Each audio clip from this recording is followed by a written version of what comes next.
The book is for supervisors to get the infrastructure down, to create the tool, the system, the flow, to create the machine that could deliver the big picture results that they desire. The book is really a step-by-step on how to build analytical function. What's going on, analysts? Welcome to the channel where we talk about all things crime analysis. In this video, we have a returning guest, Dawn Reby, founder of Excellence in Analytics. So let's go ahead and get started.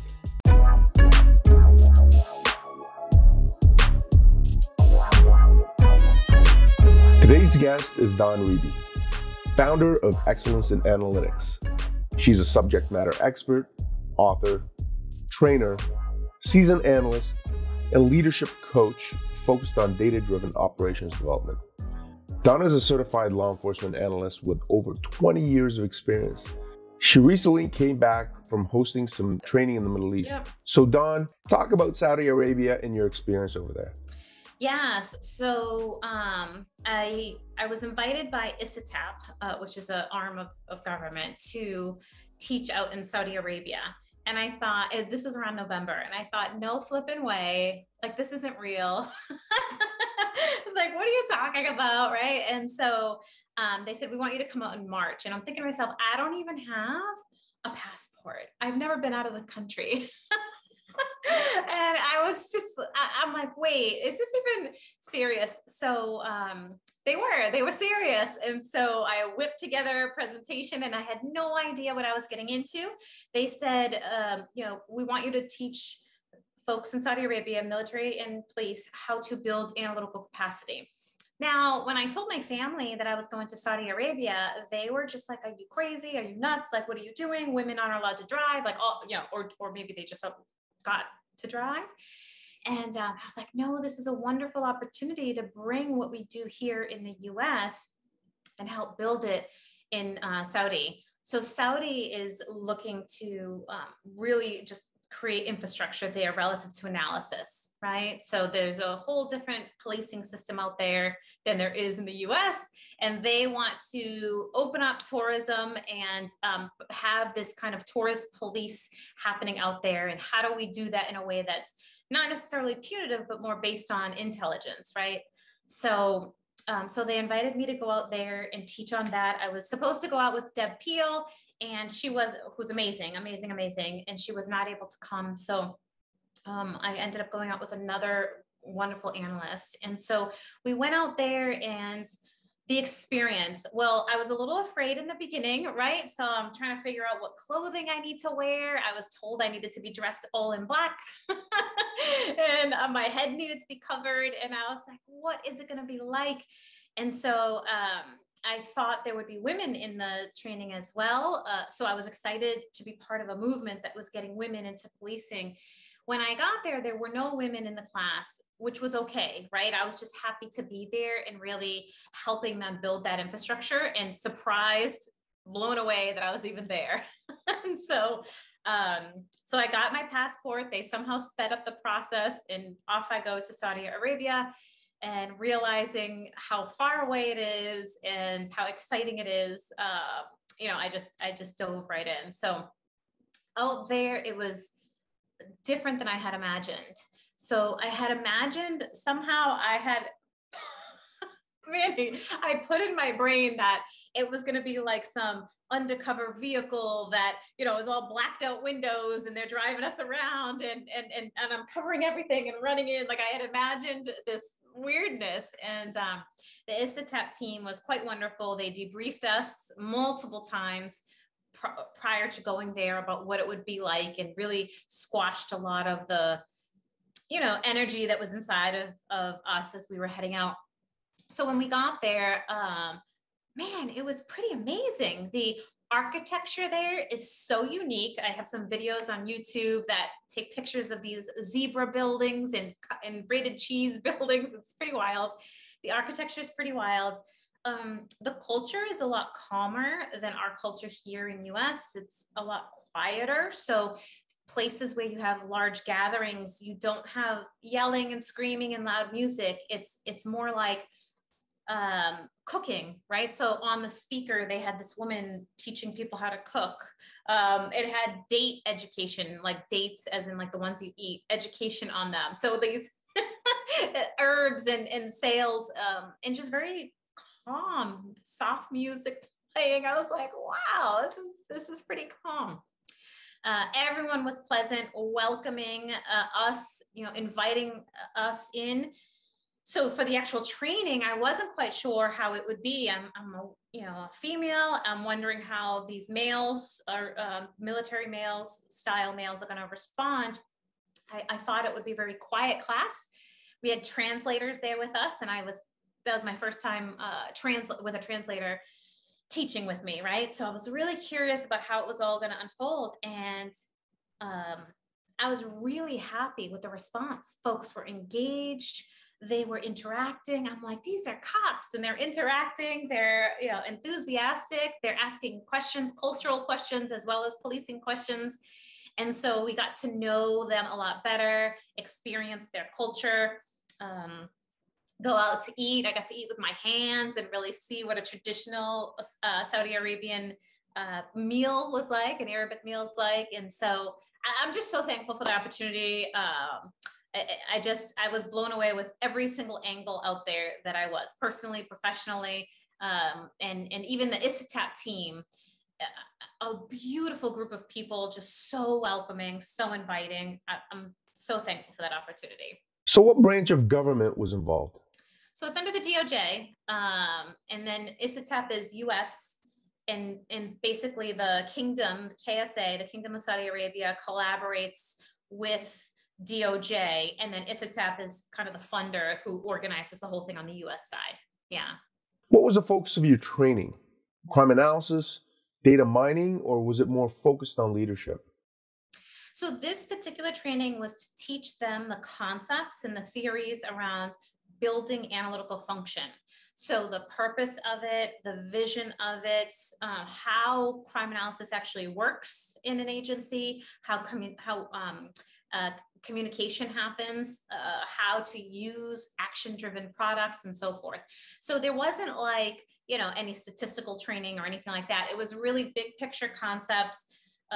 Some of the funnest pieces that I really found joy in, especially, was when we gave them cases. So I gave them a couple of tactical series just to get juices flowing, to get a sense of where they were technology-wise, and also critical thinking. And they really enjoyed identifying the pattern. We did pattern identification, pattern finalization. So they really enjoyed those processes and came up with a suspect, and pretended they were in roll call, debriefing everyone on it. So it was more about the structure, but then we threw in some of these projects to get everybody engaged. That's terrific. Talk about the programs you're currently involved with. Yeah, sure. So we've had this program for several years, right? So we've had a bunch of people go through it. There's people in it right now who are going through it. And what's different right now is we actually have a new group starting in October. And so their group is a 9-month program where they get these modules essentially that help build their leadership.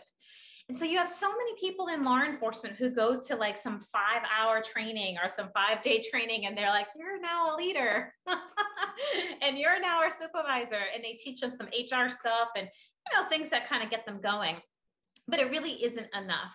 And so what we do in the leadership program is, throughout the year, or the 9 months, depending on which program they choose, we work on all of these facets of leadership, core leadership development, building teams, creating the infrastructure, efficiency strategies, like all these kind of key areas.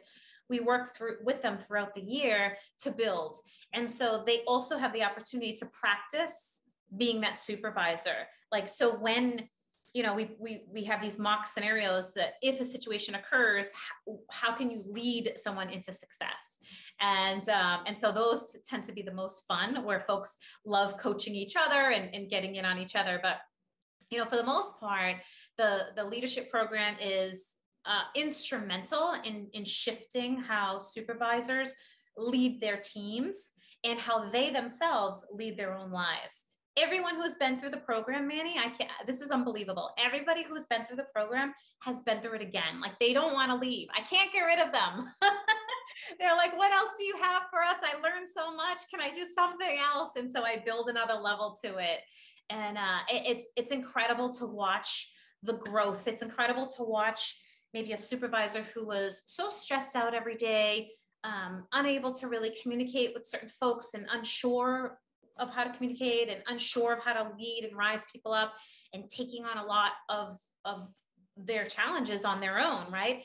And to see them to go from, overworked, stressed out to in flow to better systems, better structure, to their team members rising up into their own leadership, to their leadership staff recognizing them for such great work.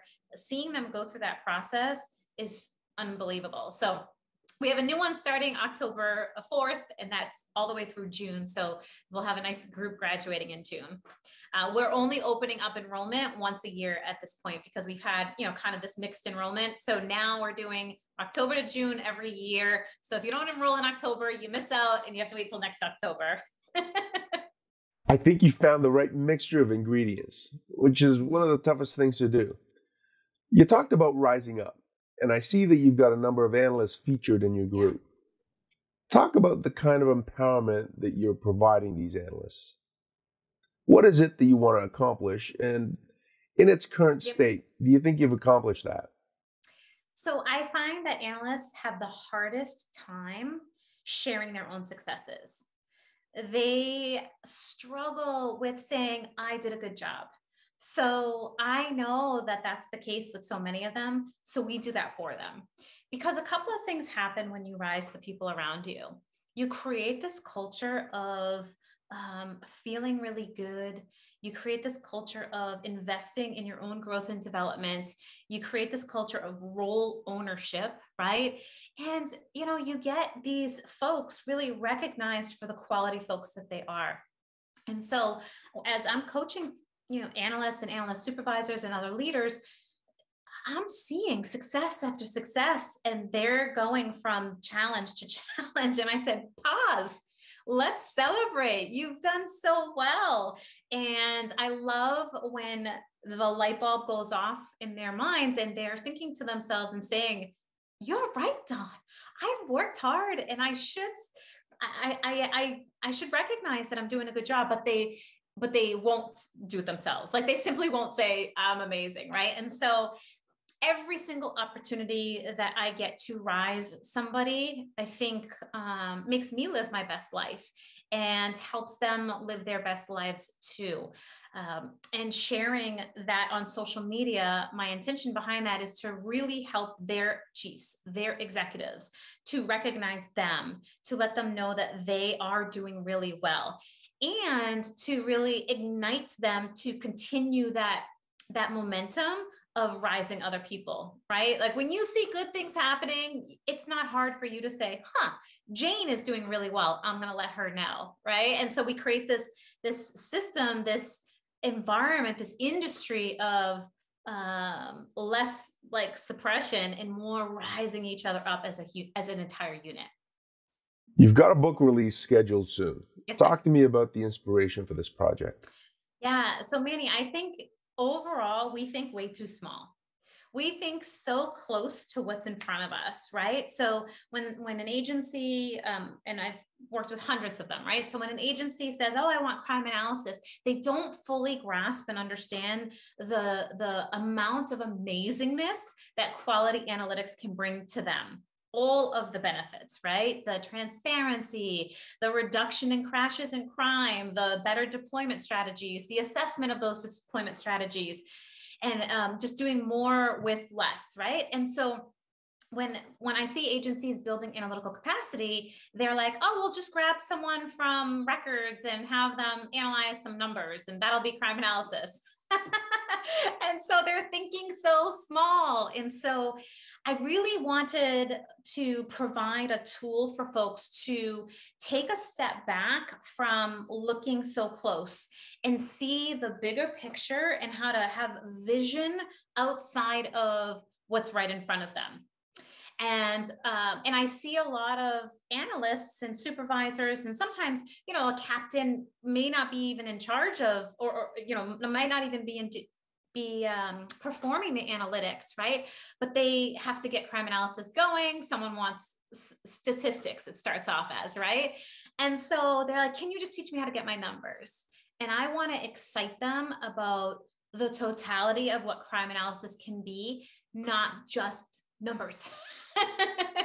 And so the book is for supervisors to get the infrastructure down, to create the tool, the system, the flow, to create the machine that could deliver the big picture results that they desire, and not these low level numbers that they may or may not find are helpful. And so the book is really a step-by-step on how to build analytical function. And so what I found is I was teaching, through ISITAP, IADLEST, ICP, and all the other folks, right? I found that, chiefs and executives would often ask these very pigeoned questions. How do I produce CompStat, right? And I'm like, why? What's the purpose, right? Why do you want to do this? Or they would say, how do I have data available so that we can submit it to NIBRS? These are just bonuses, right? Like, so, or part of the bigger picture. And so I wanted them to really see that analysis is going to make you look amazing. It's going to give your officers the tools that they need. It's going to help drive your detectives to solve more cases. There's so much it can do. So I guess that's kind of a long way to say I wanted to package it up, put it all in one spot, and say, here you go. Here's how to build analytical capacity. And my hope is that, in addition to the leaders reading it, my hope is that the analysts will read it too and begin to insert these larger concepts and ideas into the work that they do in a much more structured and efficient manner. I like that approach. I think we think too small. You're absolutely right about getting the big picture. Talk to me about some specific strategies that focus on efficiencies in the crime analysis workflow. Yeah. So I think the first part of the whole thing is to really think like a CEO, right? We have to think like we own crime analysis as our business. And we have to be thinking about, what do I want to produce? What are my key performance indicators? What are the things that are important to my agency? Because ultimately our job is to serve our agency, right? And so when we're thinking about a data request, we're thinking too small. When we're thinking about what systems, like you were saying, Manny, what systems can we put in place that are going to create better opportunities for our officers and our detectives to succeed? Then we need to ask them, what is missing? And so I'm actually working with an agency in Massachusetts right now. And I went down to roll call and I said, all right, what is your number one problem? I did not say, what is your number one data struggle? Right? I said, they don't care about that, right? So I say, what is your number one problem that you're having? And they said, oh, we keep on going back to the same houses over and over again. Right? I said, okay, you keep on going back to the same houses over again. Why is that? Well, because this is a mental health call. We go to this house, this kid suffers from some dependency issues and so forth, right? So there's all these, the mental health, the substance abuse, all these different things going on.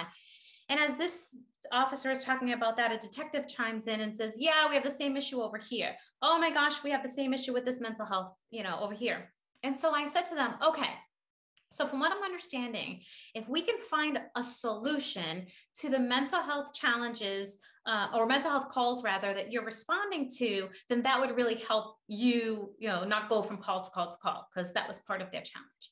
And they said, yes, if we could figure out how to fix that, then that would be better. And I said, well, what do you think about having a clinician co-respond with you?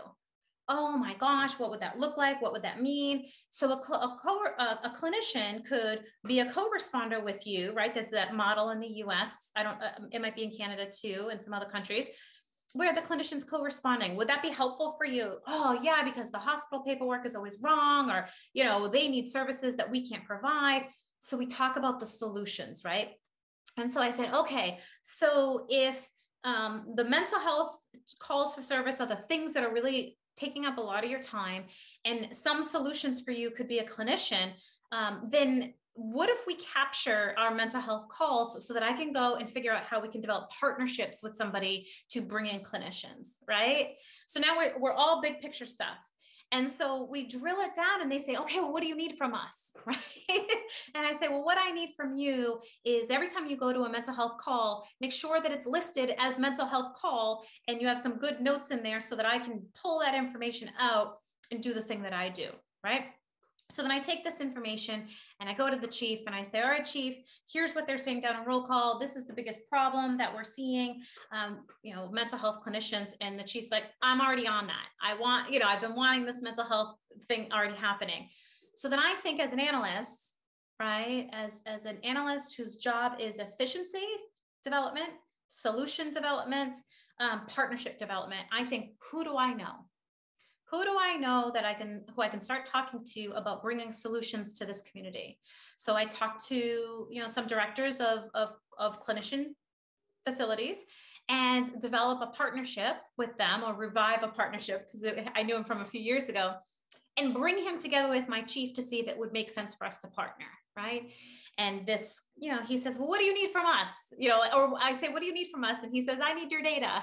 And so now I'm thinking as an analyst, big picture, what's the need?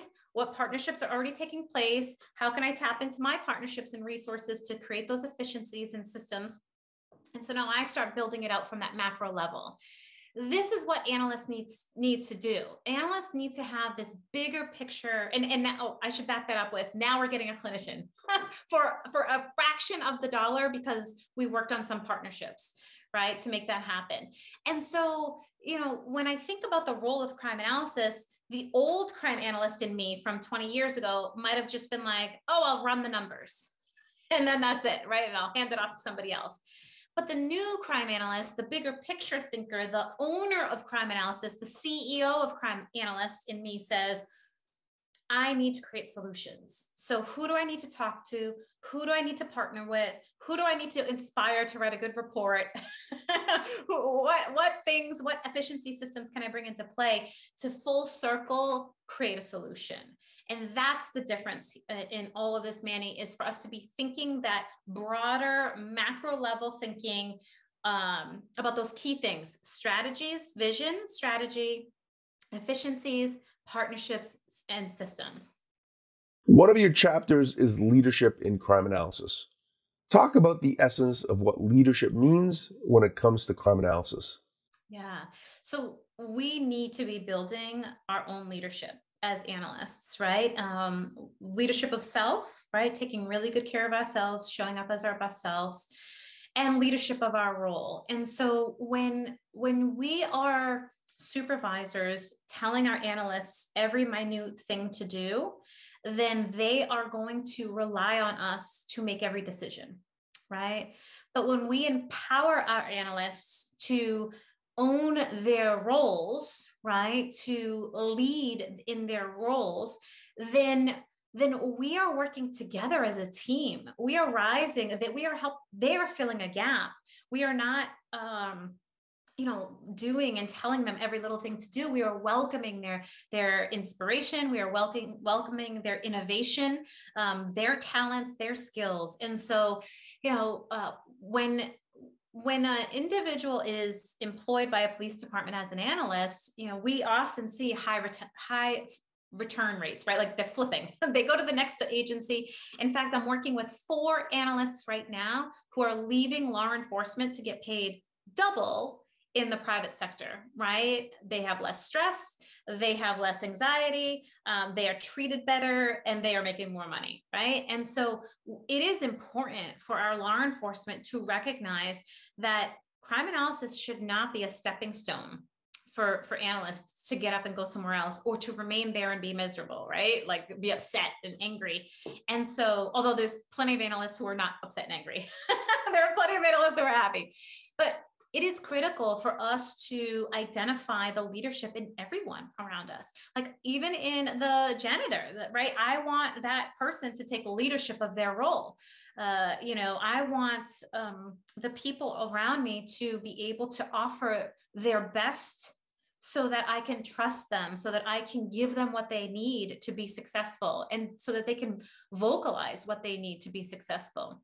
And so building an analyst's leadership can start very small. It can start with confidence, right? That's typically where it starts, helping to build their confidence through things like portfolio design, through things like helping them, encouraging them to public speak, and so forth, right? And I've seen some agencies have Leadership Fridays, where they allow analysts for 1 hour on Fridays to read a leadership book or to listen to a leadership podcast and be thinking about these things on a regular basis. But if you have an analyst who's thinking like a leader, strategies, systems, partnerships, that's what leaders think about. If you have analysts who are thinking about those things, and they're going to show up as their best selves, and they are going to help rise the agency overall, and they're going to be happier, and they're going to stay. They're not going to leave when they get something a little bit better across the water. Very nice. Now let's talk about legacy. What exactly is it that you're referring to, and what is the scope of that legacy? So there's multiple levels, right, of the legacy that we build, but essentially you don't want the crime analysis unit to flop as soon as you leave. You want it to be strong, you want it to be sustainable, and you want it to be lifted to the next level when you leave, right? You want to leave it very, very well functioning. And so when the time comes for you to leave, that it really is just rising to another level, right? But what I see instead is I see this pieced together unit that has so many holes and so many fractionated solutions that when an analyst leaves, it's devastation, right? They don't know where the data came from. The new person takes a month to get in. Now they're trying to figure out what the old person meant with these files. And there's all this chaos going on. And there's a gap in services to our officers, right? And so building a legacy is really, the whole book is about this. The systems, the thinking, the strategies, the retention strategies of our analysts, but also the onboarding, the operations, the systems that they use and that might be better for us to use, and allowing it so that when somebody leaves, they're thanked, they're of value, right? And we bring someone else in who can plop right in and function, right? Who can understand the role, the purpose, the design, and not get lost, and not have these hiccups in service, really just go right in and start with quality. Well done. So what's next for Dawn Reby? So, the immediate next for me is continuing to do some speaking engagements. I'll be down at IACA in Chicago. I'll be in Nashville for Talia. And I'm working on a partnership right now with a school down in Florida for leadership, but I can't talk about it because it's not quite done yet. And I think really one of the things I want to continue to do is spend time with this agency in Massachusetts and get them fully operational and serve them with all my heart and soul. And maybe book number 3. I don't know. We'll see. It sounds very exciting for you. We talked about the focus of your book and your leadership programs. Any last words for anyone watching? Yeah, we're a rising industry. We're a rising industry that's wonderful to be a part of. And there's so many great people like you, Manny, who are looking to rise the whole profession together, right? And so I want to encourage analysts to collaborate more, to connect more, to rise other analysts and other analyst opportunities like podcasts just like this, and be involved as an industry leader. Call yourself an industry leader. Get out there, read the books, go to the trainings, and invest in yourself and partner with others, because you're not in alone. Even if you're at your agency alone, you're not alone. There's so many great resources. And so I want folks to feel excited about being in this field, and turn to your neighbor and rise them. And let's do this together. We're in this together. Once again, thanks for some of your time, Dawn. I think your book is going to be a valuable asset in any police leader's arsenal. I'm looking forward to seeing you at the next event. Thank you. Thank you so much for having me here and for everything that you do on your YouTube page. You do so much. I know you're based in Canada, but you do so much for everyone around the globe. So thank you for your contribution. And I can't wait to see what happens next in your world as well.